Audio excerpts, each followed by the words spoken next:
बोले शंत्रमणि आचार्य गुरुदेव विद्यासागर जी महामुनि राज जी की जय। रुचिर दीप्ति करम शिव दीपकम सकल लोक सुखाकर उज्ज्वलम तमेर जाल हरम किलिम धर सुमंगलम बदा। ओम ह्रीं अज्ञान तिमिर हरम मंगल दीप प्रज्वलनम करोमि। आइएगा शास्त्र भेंट के लिए गुरुवर के कर कमलों में हमारे सभी श्रावक सृष्टि लेकर के पहुंचेंगे। पहुंचे।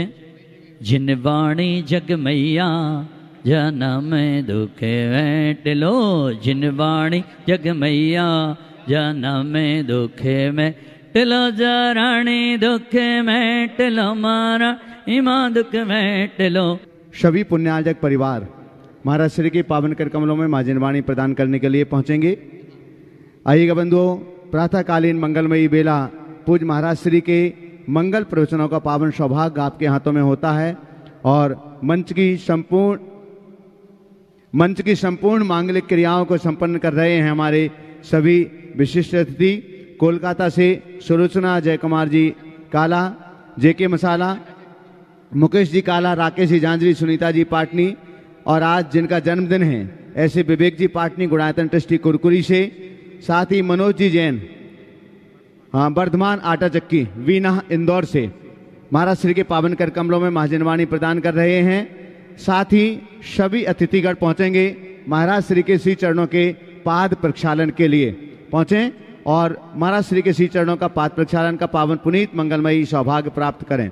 बंधुओं, हम आपके लिए बतला दें, आप सभी के लिए विदित है, जानकारी है कि आने वाले कार्तिक मास के आस्थानिक महापर्व पर सिद्धों की आराधना का पावन सौभाग्य आप सभी लोगों के लिए प्राप्त हो रहा है और आने वाले 7 नवंबर से 15 नवंबर तक सिद्धों की आराधना का ये पावन सौभाग्य आप सभी के लिए प्राप्त होगा। स्थान आप सभी को विदित है, विजयनगर इंदौर, और लगभग पुण्यार्जक परिवार भी मंडलों के सुनिश्चित हो चुके हैं, लेकिन आपके पुण्य से 2-4 मंडल रिक्त हुए हैं, खाली हुए हैं कुछ परिवारों की समस्याओं की वजह से, और वो सौभाग्य आप प्राप्त कर सकते हैं। एक मंडल के लिए 3,51,000 रुपए की राशि सुनिश्चित है और आपके परिवार के 12 सदस्य एक मंडल पर पुण्यार्जन करने का पावन सौभाग्य प्राप्त कर सकते हैं। समिति की ओर से सभी इंद्र इंद्राणियों के लिए 2 जोड़ी हथकरघा के वस्त्रों की व्यवस्था, आपके आवास की व्यवस्था, आपकी भोजन की व्यवस्था और साथ ही साथ आपके द्रव्य सामग्री की व्यवस्था। बंधु, ये बहुत ही महिमाशाली विधान है जिसमें एक बार नहीं अपितु प्रत्येक द्रव्य को 9 बार मंत्रोच्चारण के साथ में समर्पित किया जाता है और ये समर्पण का सौभाग्य भी आपके लिए महाराज श्री के मुखारबिंद से निकले मंत्रोच्चारण के साथ में मिलता है। इस विधान में संपूर्ण समय महाराज श्री की मंगलमयी उपस्थिति रहती है, तो आप सौभाग्य प्राप्त कर सकते हैं। जो 2-4 मंडल रिक्त हुए हैं, खाली हुए हैं, उनमें आप अपना पुण्यार्जन कर सकते हैं।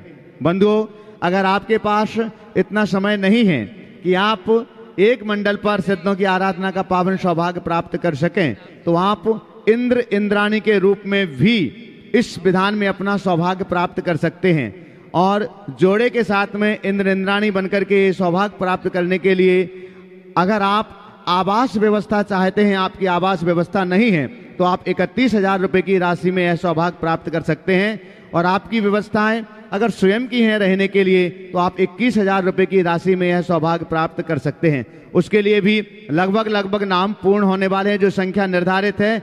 अगर आपने अभी तक अपना नामांकन नहीं कराया है तो आप अवश्य ही कराइएगा और साथ में अगर आप एकल इंद्र या इंद्राणी के रूप में सौभाग्य प्राप्त करना चाहते हैं तो 11,000 रुपए की राशि में यह सौभाग्य आप प्राप्त कर सकते हैं।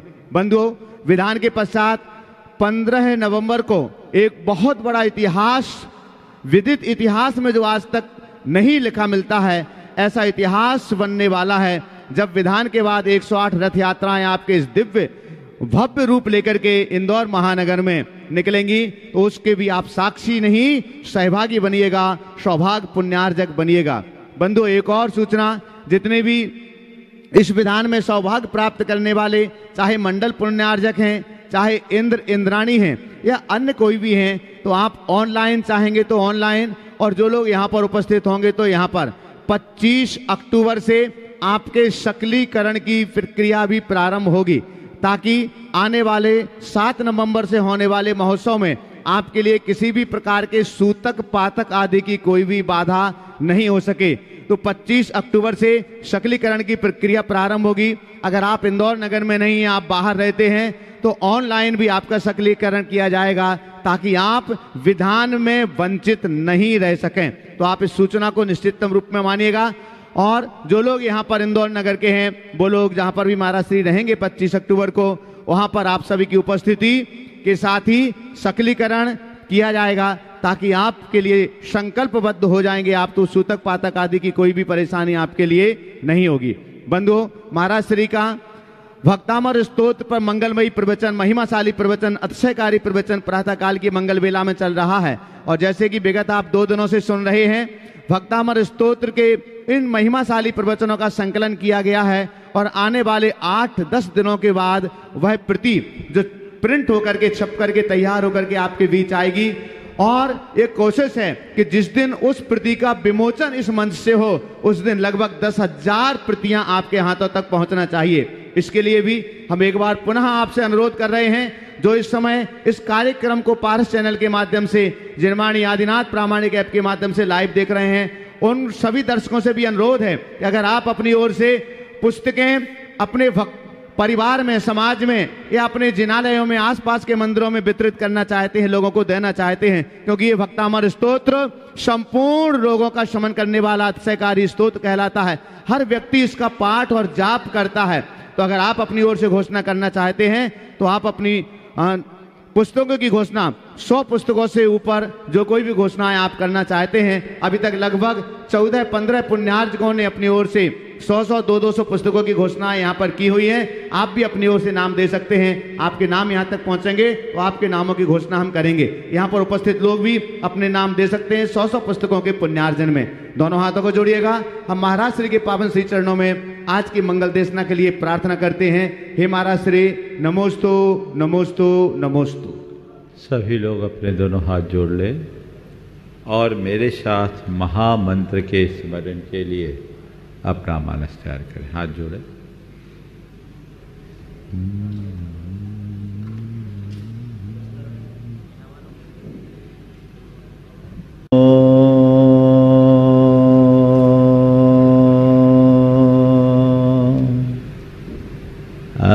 अरिहंता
मंगलाड़ं च सवेसिं मंगलाड़ं च सवेसिं परमं होई मंगलम परमं होई मंगल। जय बोलो देवादिदेव 1008 श्री भगवान महावीर स्वामी की जय जय जय। अहिंसा परमो धर्म की जय जय जय। परम पूज आचार्य गुरुवर श्री विद्यासागर जी महाराज जय जय जय।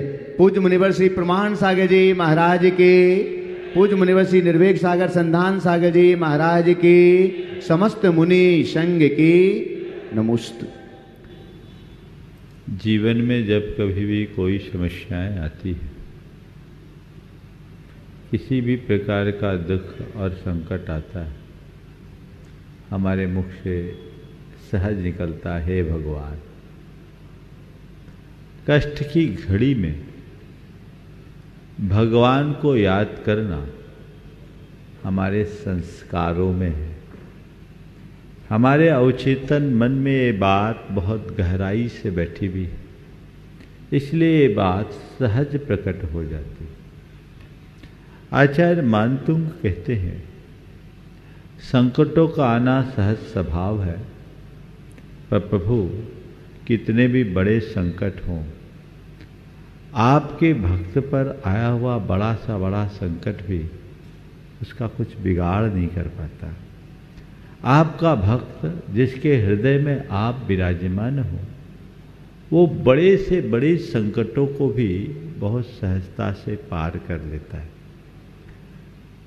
बहुधा तो आपका आश्रय पाने वालों के संकट ही टल जाते हैं, और कदाचित संकट न टले तो भी वे संकटों में संभल जाते हैं। आपका ऐसा अचिंत्य प्रभाव है कि आप अपने सब भक्तों को संकटों में संभाल लेते हो। आपकी बात तो बहुत दूर की है, आपका नामस्मरण ही सबके लिए सबल संबल बन जाता है, जीवन के लिए प्राणाधार बन जाता है, और वही उनके जीवन का पथ प्रशस्त करता है। चाहे मदोन्मत्त हाथी हो, अथवा क्रूर सिंह हो, अथवा प्रचंड दावाग्नि हो, ये सब आपके भक्त को प्रभावित नहीं करते। अब आगे और बढ़ कर के कह रहे हैं, सांप। कैसा सांप? रखते आज 4 छंद मुझे लेना है, आज और कल 2 दिन में मुझे ये भक्तामर पूर्ण करना है, ताकि फिर और अन्य लाभ भी लोग ले सके। इसलिए मैं आज उसी हिसाब से अपनी बात करूँगा। रक्ते क्षणम समद कोकिले कंठ नीलम। रक्ते क्षणम समद कोकिले कंठ नीलम। क्रोधोद्धतं फनिन मुत्फन मापतंतम। क्रोधोत्थानं फनिनमुत्फल माफनितम्। क्रोधोद्धतं फनिन मुत्फन मापतंतम। क्रोधोदतं फनिनमुत्फन मापतंतम्। आक्रामति क्रमयुगेन निरस्तशङ्कस्।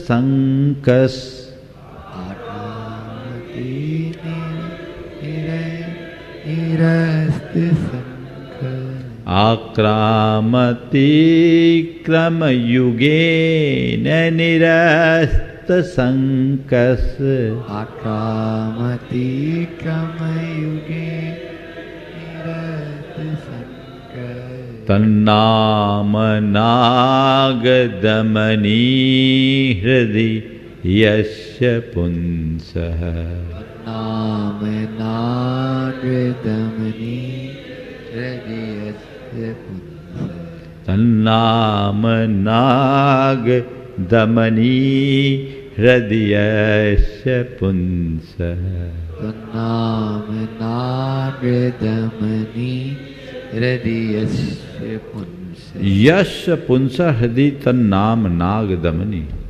यस्य पुंसः जिस पुरुष के हृदय में तल नाम नाग दमनी, आपके नाम रूप नाग दमनी है।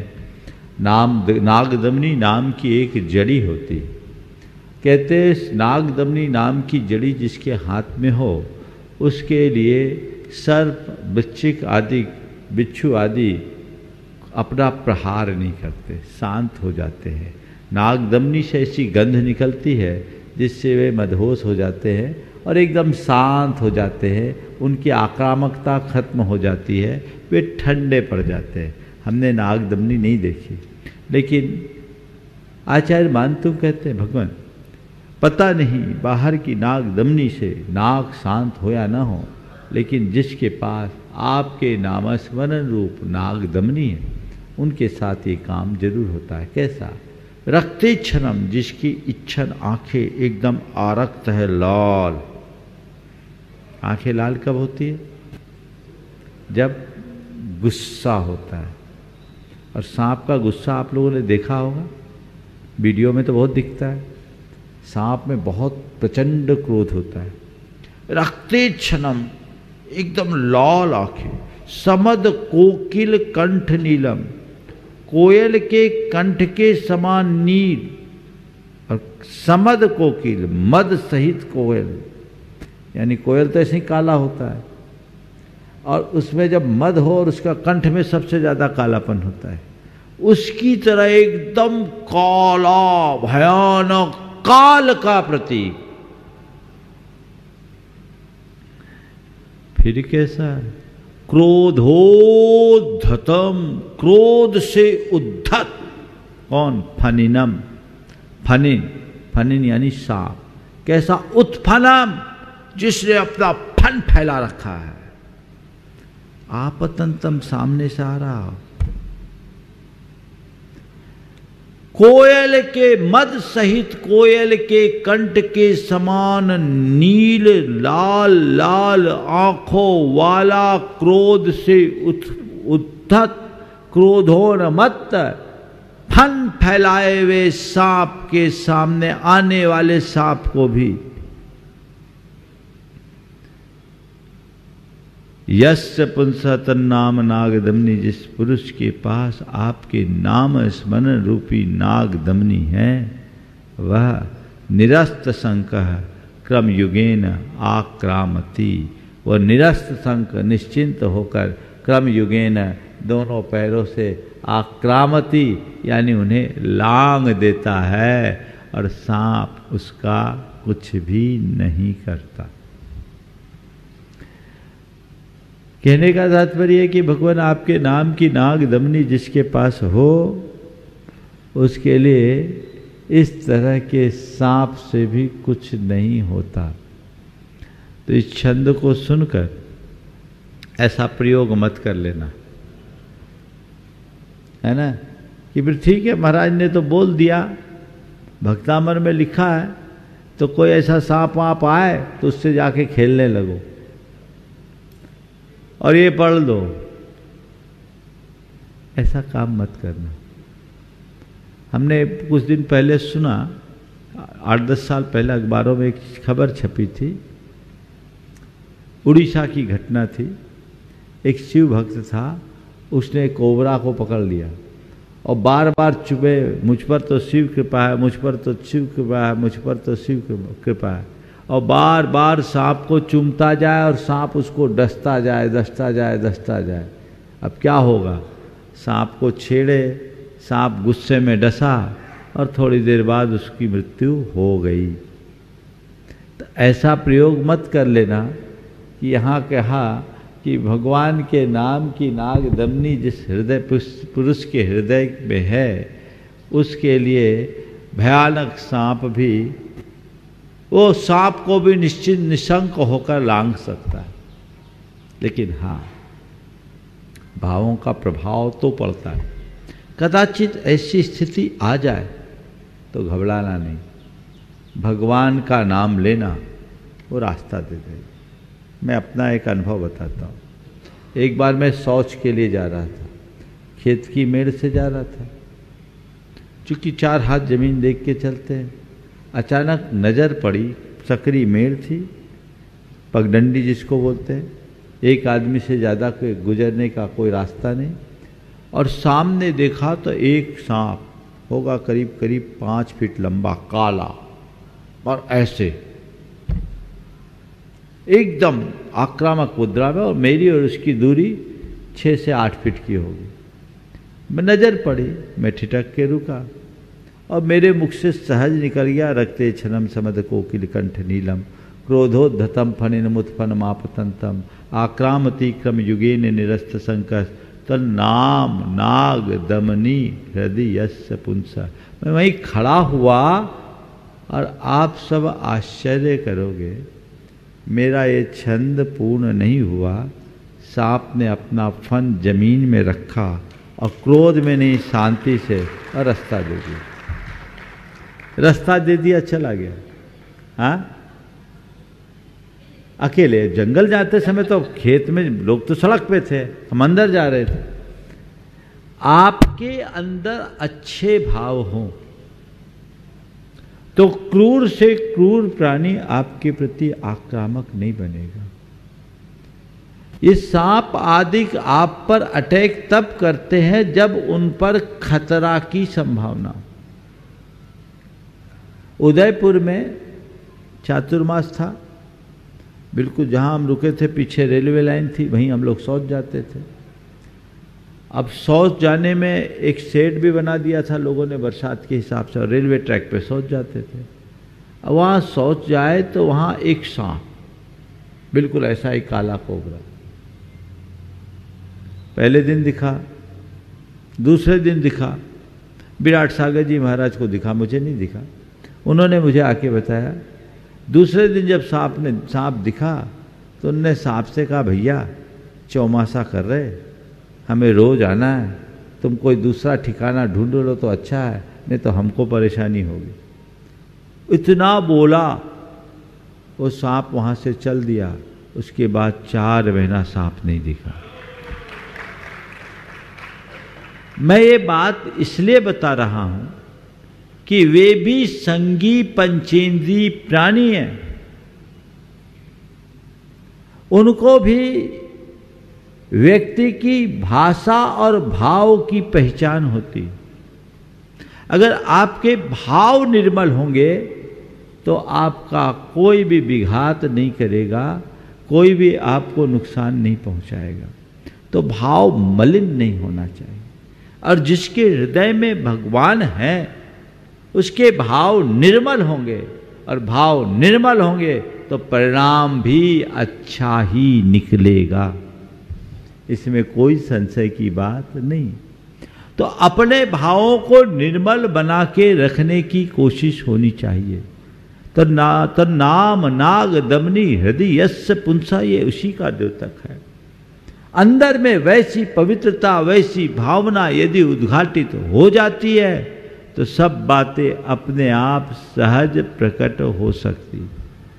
समझ गया? अब इसे थोड़े दूसरे संदर्भ में, सांप क्रोध का प्रतीक है और सांप लोभ और आसक्ति का प्रतीक है। क्रोध कहते हैं ना, एकदम सांप की तरह, नाक की तरह फुनफुना रहा है। क्रोध में सांप फुनफुनाता है। भगवान को अपने हृदय में बसा लोगे, तुम्हारा क्रोध शांत हो जाएगा। दूसरी तरफ क्रोध, सांप लोभ और आसक्ति का द्योतक है। हम लोग सुनते हैं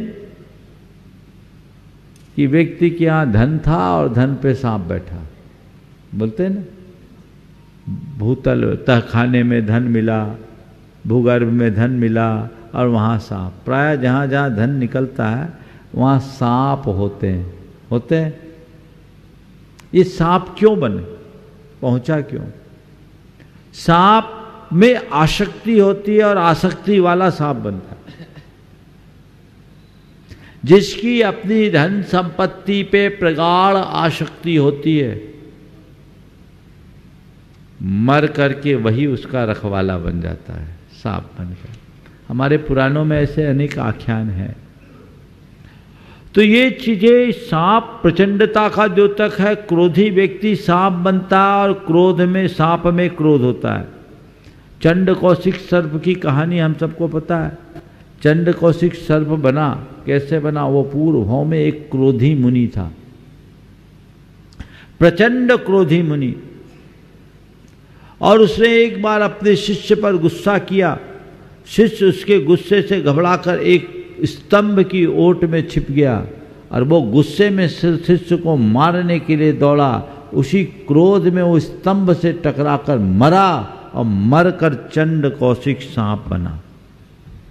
था वो बड़ा तपस्वी साधु, लेकिन क्रोधी था। क्रोध के संस्कार के साथ मरा तो चंड कौशिक सांप बना।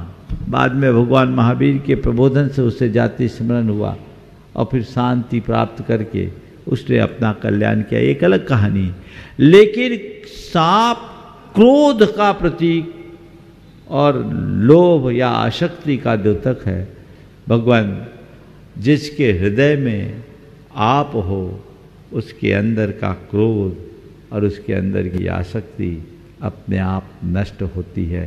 हमें ऐसे क्रोध और आसक्ति को नियंत्रित करने का प्रयत्न करना चाहिए। आगे,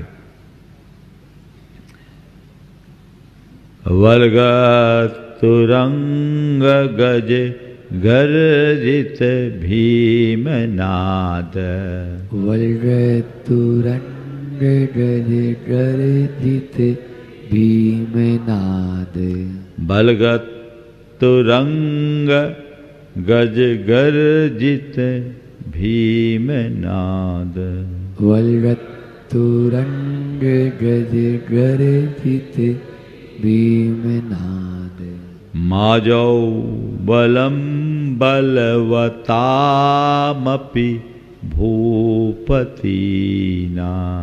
माजौ बलम बलवतामपि भूपतीना। माजौ बलम बलवतामपि भूपतीना। माजौ बलम बलवतामपि भूपतीना। उद्यत दिवाकर मयूख शिखापविद्धम। उद्यत दिवाकर मयूख शिखापविद्धम। उद्यत दिवाकर मयूख शिखापविद्धम। उद्यत दिवाकर मयूख शिखापविद्धम। तत्कीर्तनात्तम इवाशु भिदामुपैति। तत्कीर्तनातम इवासु विदामुपैति। तत्कीर्तनात्तम इवाशु भिदामुपैति। तत्कीर्तनातम इवासु विदामुपैति। अरे भगवान, भयानक युद्ध छिड़ जाए।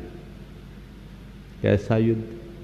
वलगत तुरंग, जहां उछलते हुए घोड़े हों, हिनाते हुए घोड़े, गज गर्जित और हाथियों की गर्जना।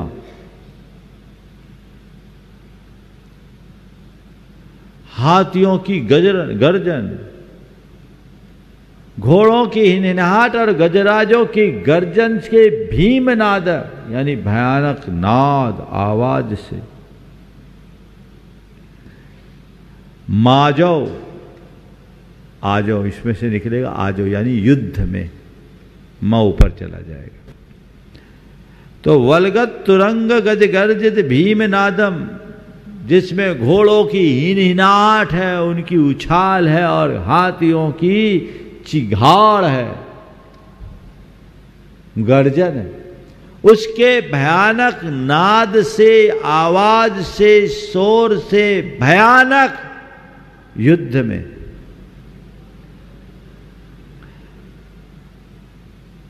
बलवतामपि भूपति नाम बलम, बलवताम बलशाली भूपति नाम राजाओं के अपि भी बलम यानी सेना,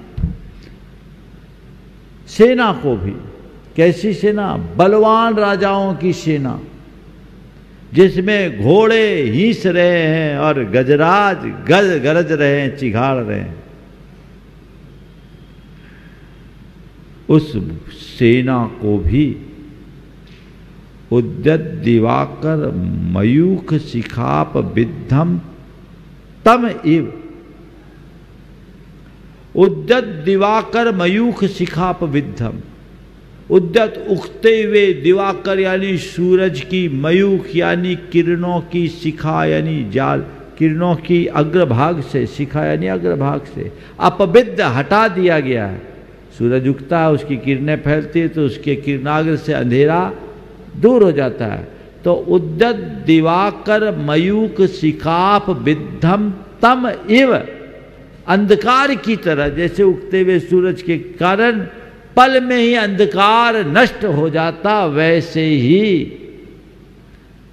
आसु भिदाम उपैति, आसु शीघ्र ही भिदाम भेद को उपैति प्राप्त हो जाता है। यानी ऐसी सारी सेना भी भाग खड़ी होती है। कब?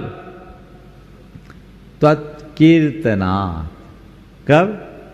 आपके कीर्तन से, आपके नामस्मरण से, आपकी भक्ति से, आपके प्रति श्रद्धा रखने से ऐसा भयानक युद्ध हो जाए तो राजाओं की बड़ी बड़ी सेना भी भाग खड़ी होती। सवाल होगा, भगवान के भगत युद्ध चाहेगा क्यों? बोलो, भगवान का आश्रय लेने वाले के लिए तो युद्ध होगा ही नहीं, युद्ध होगा ही नहीं, वो युद्ध चाहेगा ही नहीं। लेकिन फिर भी संसार है, भक्तों के सामने भी बड़ी बड़ी चुनौतियां आ जाती हैं। तो भगवान आपका जो भगत होता है वो बाहरी चुनौतियों से घबराता नहीं, अपनी ओर से कुछ करता नहीं, पर ऐसी कोई चुनौती आ जाए तो घबराता नहीं। आपके भक्त का इतना प्रगाढ़ पुण्य होता है कि उस पुण्य के प्रताप से बड़े बड़े राजा महाराजाओं की शक्ति भी प्रतिहत हो जाती है।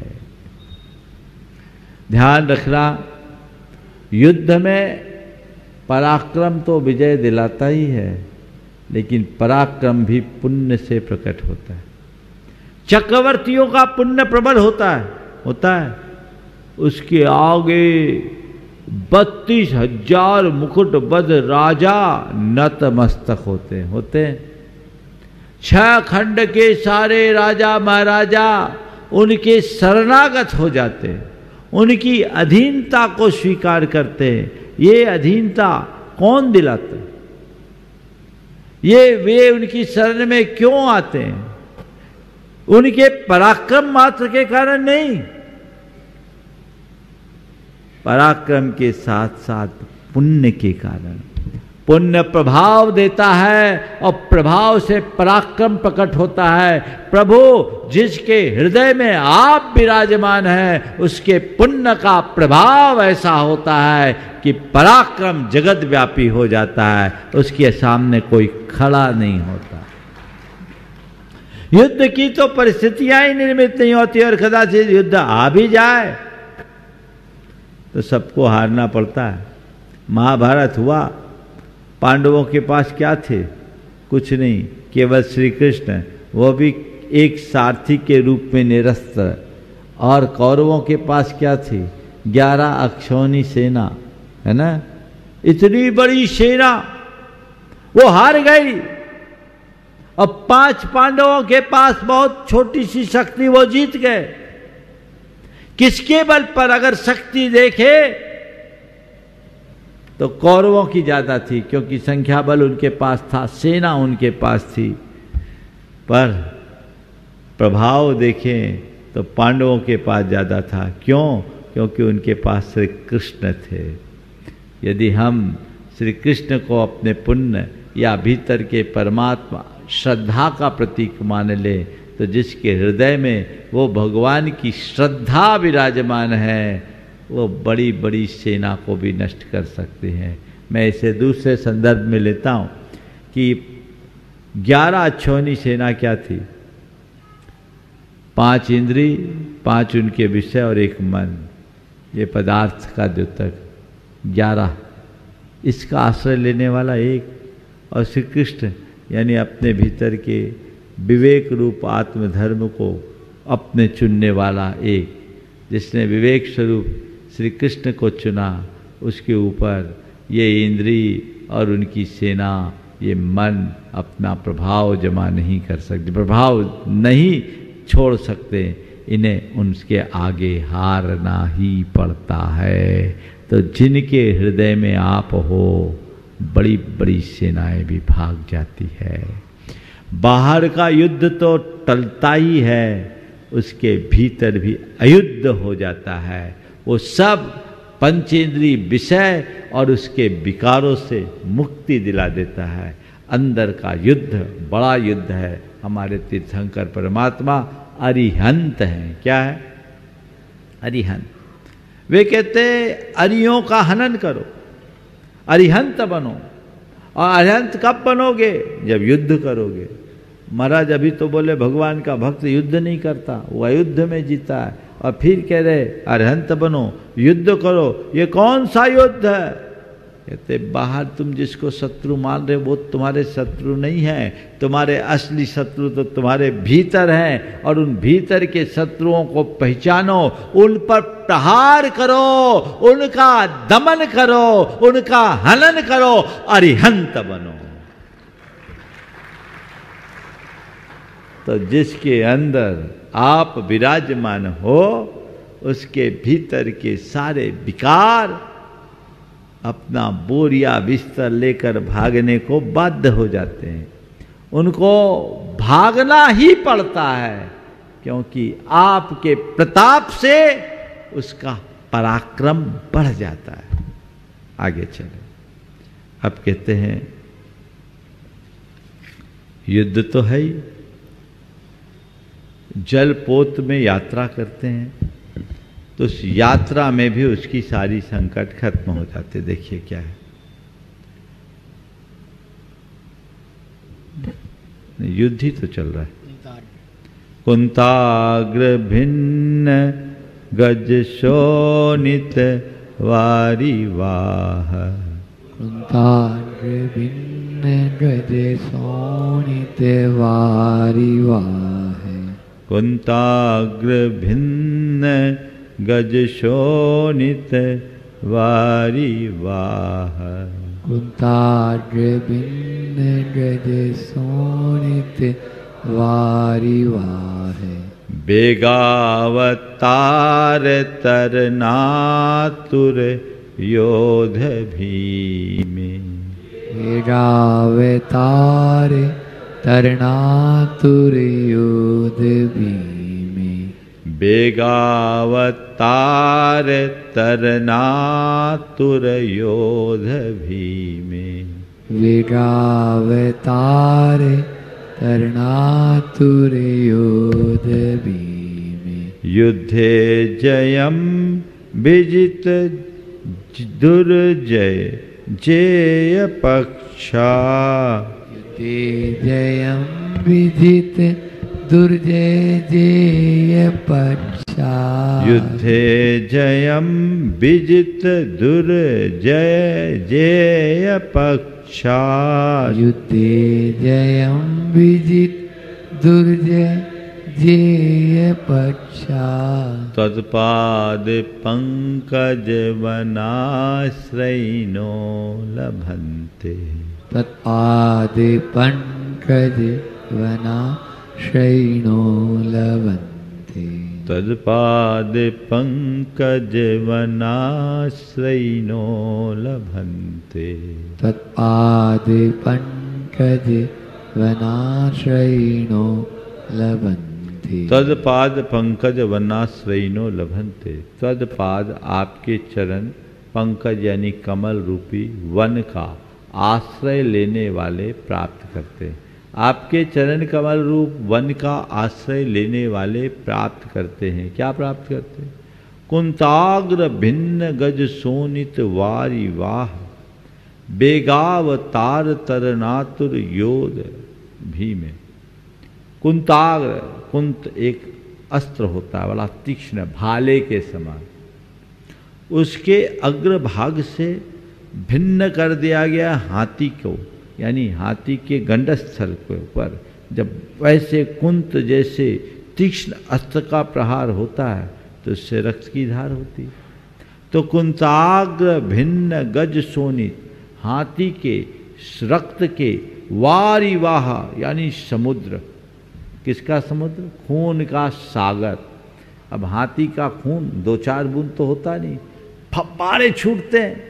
हाथी के ऊपर मारा और उस वारी वाह के बेगावतार तरनातुर, उस ऐसे खून के वेग से बहने वाली नदी को तैरने के लिए आतुर है योद्धा, जिसमें ऐसे भयानक युद्ध में, समझिए, हजारों हाथी होते थे पहले तो युद्ध में, अब तो मिसाइलें आने लगी। उस समय तो ऐसा कुछ नहीं था, तो उस समय तो हाथी घोड़े के साथ युद्ध लड़ते थे। अब हजारों हाथी है, उन हाथी पर सवार योद्धा एक दूसरे पर वार कर रहे हैं, और हाथियों के ऊपर वार करने पर, हाथियों पर सवार होकर वार करते तो हाथी को भी मारा जाता। अब हाथी को मारने से, हाथियों के गंडस्थल से जो रक्त की धार बहती है, वो रक्त की धार यानी खून की नदियां बह गई। उन खून की नदियों में तैरने के लिए जिनका हृदय आतुर है, ऐसे योद्धाओं के द्वारा किए जाने वाले भीमे युद्धे, ऐसे भयानक युद्ध में एकदम भीषण रक्तपात हो रहा है।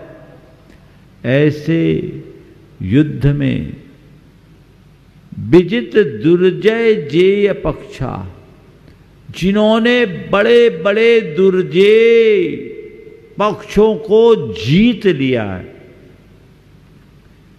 ऐसे पराक्रमी राजाओं पर भी जयम लभंते, जय प्राप्त कर लेते हैं। कौन?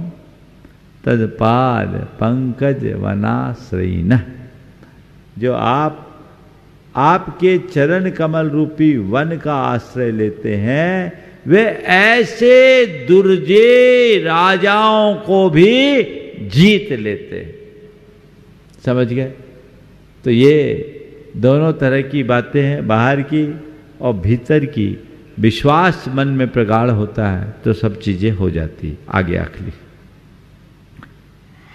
अंभो निधौ क्षुभित भीषण नक्र चक्र, अम्बो निधौ क्षुभित भीषण नक्र चक्र, अंभो निधौ क्षुभित भीषण नक्र चक्र, अम्बो निधौ क्षुभित भीषण नक्र चक्र, पाठीन पीठ भय डोलवन वाड़वाग्नौ, पाठीन पीठ भय डोलवन वाड़वाग्नौ, पाठीन पीठ भय दोलवन वाड़वाग्नौ, पाठीन पीठ भय दोलवन वाड़वाग्नौ, रंगतरंग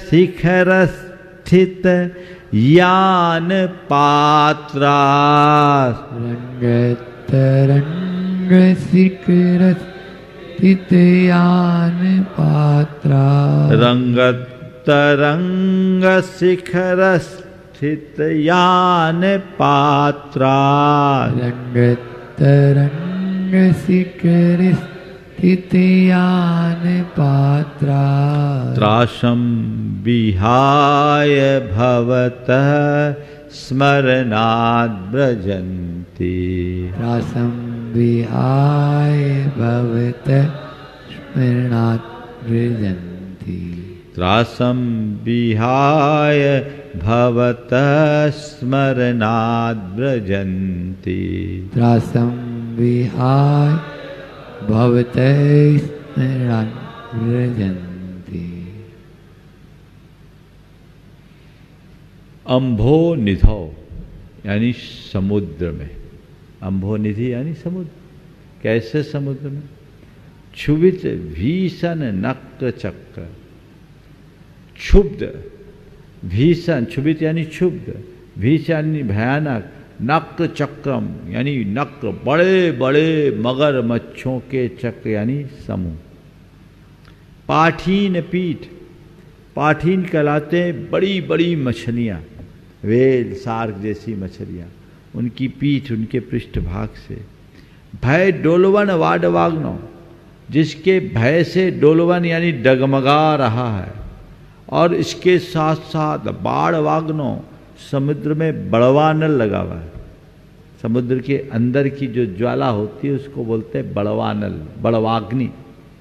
जंगलों में होती है उसको बोलते हैं दावानल, दावाग्नि। समुद्र में जो नीचे से उठती है उसको बोलते हैं बड़वाग्नि। उस बड़वाग्नि के कारण रंगत तरंग शिखर स्थित यान पात्रा, यान पहले जलपोत होते थे, जलपोत से यात्रा की जाती थी।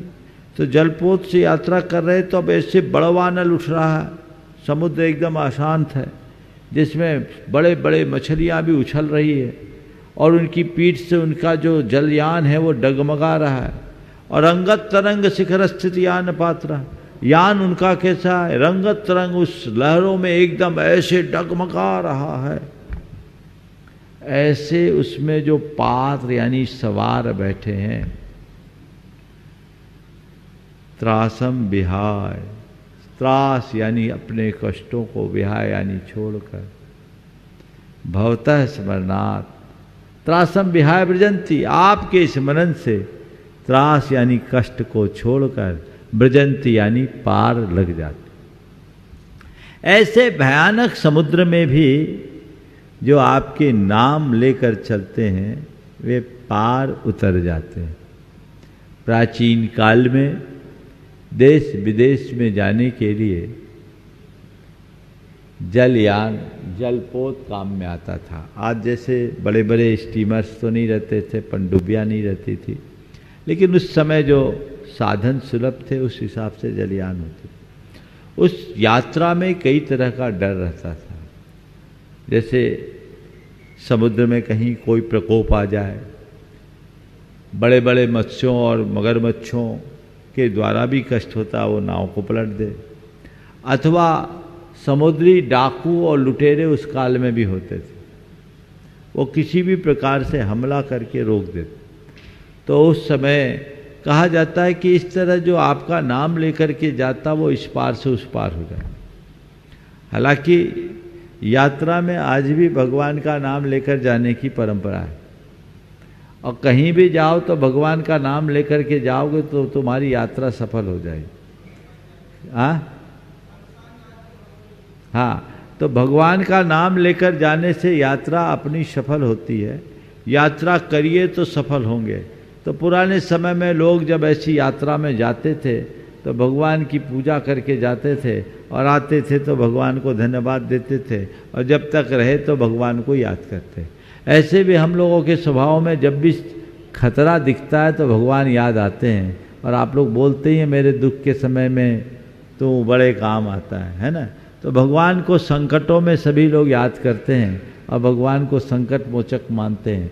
तो जब ऐसी स्थिति जहाँ चारों तरफ मौत का साया मंडरा रहा हो, भगवान वहाँ आपका नाम लेने वाला अपनी यात्रा को निराकुलता से पूरा कर देता है, सकुशल अपनी यात्रा को पूर्णता प्रदान कर देता है। जो आपका नाम लेता है उसके सारे संकट सब दूर हो जाते हैं, उसे किसी भी प्रकार की कोई परेशानी नहीं होती। बंधुओं, मैं आप लोगों से एक सलाह दूंगा, आजकल की कोई यात्रा निरापद नहीं है। चाहे अब तो साइकिल क्या पैदल चलना भी खतरा हो गया, लेकिन फिर भी आप कभी यात्रा में निकले, मैं एक सलाह देता हूँ, आप अपनी यात्रा को निर्बाध बनाए रखना चाहते हैं और चाहते हैं किसी भी प्रकार की दुर्घटना ना हो, तो एक संकल्प लो, किसी भी वाहन पर यात्रा करें, चाहे वो आपकी 2 पहिया हो, 4 पहिया हो, ट्रेन हो, प्लेन हो, एक संकल्प ले लो, जब तक मेरी गाड़ी चलते रहेगी, जब तक गाड़ी चलते रहेगी, बहुत गहरी बात बोल रहा हूँ, समझ लो, जब तक गाड़ी चलते रहेगी तब तक मेरे चारों प्रकार के आहार का त्याग, और उतनी देर नमोकार जपो या पाठ करो। मान के चलना कभी दुर्घटना नहीं होगी, और कदाचित दुर्घटना हो भी गई ना तो कहाँ तुम्हारी समाधि होगी, तुम सदगति के पात्र होगे, क्योंकि त्याग के साथ गए। महाराज ऐसे तो फिर घंटों की यात्रा होती है भैया, ठीक है, जब गाड़ी रुके तब कर लेना। ट्रेन हर घंटा आध घंटा में तो रुकती है, जहाँ रुकेगी वहाँ खाना पीना, वहाँ बातचीत कर लेंगे, चलेंगे तब तक मौन, नमोकार जपेंगे, अच्छी बातें पढ़ेंगे, अच्छी बातें सुनेंगे। अरे महाराज उसी समय तो सारी फुर्सत मिलती है, हम लोग तो गाड़ी स्टार्ट होती है और अपना फ़ोन चालू कर देते हैं। हाँ, कुछ नहीं है तो फालतू के सोशल मीडिया में लगे रहते हैं, और कई लोग अपने ऑफिस के कामों को निपटाते हैं। आप करिए, आप भी निपट सकते हो, क्या पता कब क्या हो जाए। तो काम निपटाए कि हम अपने आप को बचाएं, हमें ये भी देखना है कहीं ना ऐसा ना हो कि इस तरह के काम करते करते, कामों को निपटाते निपटाते हम ही निपट जाएं। यदि आप इस तरह का त्याग लेकर के करेंगे तो आप दुर्घटनाओं से भी बचेंगे, और कदाचित दुर्घटना हो भी जाए तो आपका जीवन सुरक्षित रहेगा। ये सत प्रयत्न करना चाहिए, और ये प्रेरणा मुझे मिली 1991 की बात है। हम बिहार कर रहे थे, सतना से चल रहे थे, और अमरपाटन से बिहार करके मैयर की ओर आना था। रास्ते में हमारे साथ 200-250 लोग छोड़ने जा रहे थे। इस बीच क्या हुआ, एक बच्ची, उनके पिताजी लूना से आ रहे थे, उन दिनों लूना बहुत चलती थी, तो लूना से आ रहे थे, तो वो बच्ची पिताजी की तरफ रोड क्रॉस करने के लिए गई, हाईवे था। इसी बीच सामने से एक कार आ रही थी, कार आ रही थी तो वो बच्ची रिवर्स हो गई, और कार वाले ने सोचा बच्ची उधर जा रही है तो उल्टा काटा। बच्ची रिवर्स हुई तो वो कार के बोनट से टकरा कर के उछली, करीब 14-15 फीट हाइट तक गई और नीचे गिरी। कार वाले ने दोनों पैरों से ब्रेक लगाकर, आगे पीछे के ब्रेक लगाकर कार को रोका। करीब 50-60 फीट आगे कार रुकी, और कार रोक के उतर करके ऐसे हाथ पकड़ के खड़ा हुआ। संयोग से बच्ची को कुछ नहीं हुआ, एक खरोंच तक नहीं आई। उस गाड़ी में एक साधु बाबा बैठे थे, वो मैहर से लौट के आ रहे थे, उनके हाथ में एक सुमरनी थी। उन्होंने हम लोगों को प्रणाम किया और कहा, बाबा ये सुमरनी ने इस बच्ची को बचाया है, इस सुमरनी ने इस बच्ची को बचाया। जो घटना थी उस बच्ची का बच पाना एक मिराकल था। और फिर बोला, हमारा ये नियम है, जब मैं गाड़ी में चलता हूँ तो ये 27 गुनियों मणकों की सुमरनी अपने पास रखता हूँ, और जब तक गाड़ी चलते रहती है मैं भगवान का जाप करता रहता हूँ। बहुत अच्छा रास्ता, आप लोग भी ये प्रयोग कर सकते हैं, धर्म ध्यान भी होगा। संकट टले ये बात मत रखो, संकट आए ये मत सोचो, पर कुछ भी हो मैं सुरक्षित रहूं, ये बात अपने जीवन में ध्यान में रखे तो हम अपने जीवन को बेहतर बना सकते हैं। बंधुओं, इस प्रकार ये भक्तामर का आज उपांत दिन है।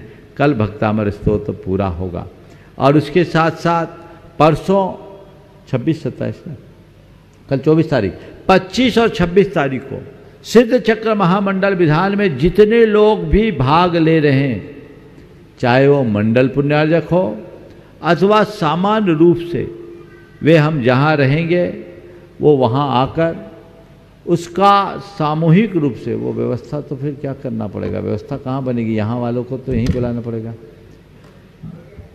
कल आपको उसकी रूपरेखा बता दी जाएगी। इस संका प्रवचन के साथ साथ ऑनलाइन आप सबका संकल्प विधि संपन्न किया जाएगा, जो एक प्रकार का सकलीकरण होगा। इससे आपके यहाँ कोई भी कुछ गड़बड़ हो जाए तो सूतक पातक नहीं होगा।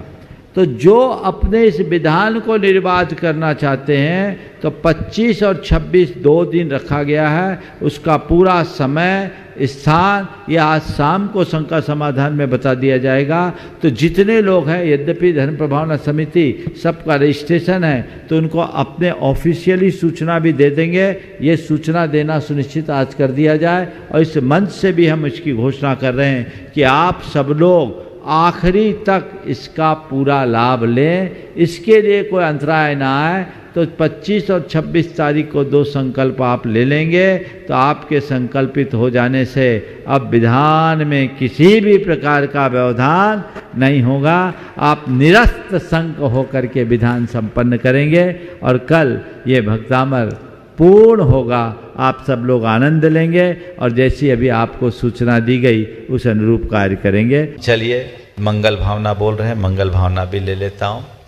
मंगल मंगल होए जगत में सब मंगलमय हो। मंगल मंगल होए जगत में सब मंगलमय। इस धरती के हर प्राणी का मन मंगलमय हो। इस धरती के हर प्राणी का मन मंगलमय। कहीं क्लेश का लेस रहे ना दुख कहीं भी हो। कहीं क्लेश का लेस रहे दुख कहीं भी हो। मन में चिंता भय न सतावे रोग शोक नहीं हो। मन में चिंता भय न सतावे रोग शोक नहीं हो। नहीं बैर अभिमान हो मन में क्षोभ कभी नहीं हो। नहीं वैर अभिमान हो जन लोभ कभी नहीं हो। मैत्री प्रेम का भाव रहे नित मन मंगलमय हो।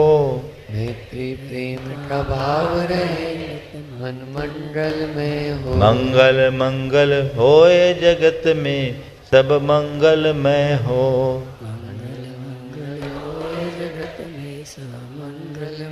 इस धरती के हर प्राणी का मन मंगलमय हो। इस धरती के हर प्राणी का मन मंगलमय हो। मंगलमय हो प्रात हमारा रात सुमंगल हो। मंगलमय हो प्रात हमारा रात सुमंगल हो। जीवन के हर पल हर क्षण की बात सुमंगल हो। जीवन के हर पल हर क्षण की बात सुमंगल हो। घर घर में मंगल छा जावे जन जन मंगल हो। घर घर में मंगल छा जाए जन जन मंगल हो। इस धरती का कण कण पावन हो मंगलमय हो। इस धरती का कण कण पावन ओ मंगलमय हो। मंगल मंगल होए जगत में सब मंगलमय हो। मंगल मंगल होए जगत में सब मंगलमय। इस धरती के हर प्राणी का मन मंगलमय हो।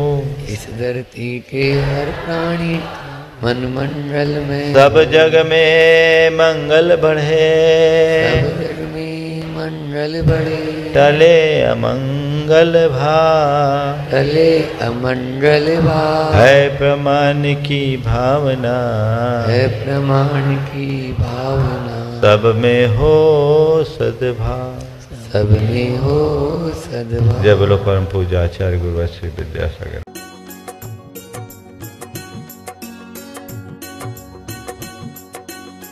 उत्तर विद्या सीजन 2 में आए हजारों ऑनलाइन रजिस्ट्रेशन के बाद ग्राउंड ऑडिशन के लिए 4 हफ्तों तक चुने जाने वाले